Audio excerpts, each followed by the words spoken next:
આ Deodar police station વિસ્તારમાંથી એસઓજીના માણસો પેટ્રોલિંગમાં હતા. તે દરમિયાન એક ચોક્કસ હકીકત મળેલી કે જે શંકાસ્પદ યુરિયા ખાતર નીમ કોટેડ જે સબસિડીવાળો ખાતરનો જથ્થો આવે છે એ ટ્રકમાંથી ભરીને જઈ રહ્યો છે.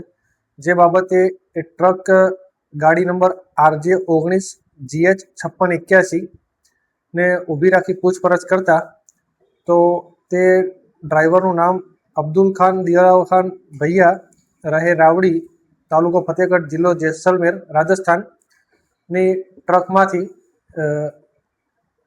યુરિયાનો જથ્થો ભરેલો હોય. જે યુરિયાના જથ્થાને ખેતીવાડી અધિકારી બોલાવી ચેક કરાવતા તે શંકાસ્પદ યુરિયાના જથ્થા તરીકે ગણી હાલ પૂરતો સીલ કરી અને દિયોદર પોલીસ સ્ટેશન ખાતે રાખવામાં આવેલ છે. અને આ આરોપીને પૂછપરછ કરતા આ યુરિયાનો જથ્થો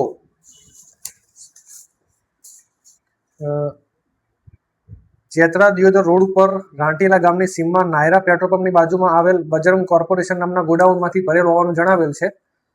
અને કુલ 777 બેગ છે, જેની કુલ કિંમત છે 13,98,600 તથા કુલ કિંમત મળી 24,04,600 નો મુદ્દામાલ સીઝ કરવામાં આવેલ છે. હાલ મુદ્દામાલ ક્યાં લઈ જવાનો? મુદ્દામાલ હાલ પૂરતી પ્રાથમિક પૂછપરછમાં હૈદરાબાદ ખાતે લઈ જવાનો હોય તે રીતે જણાવેલ છે.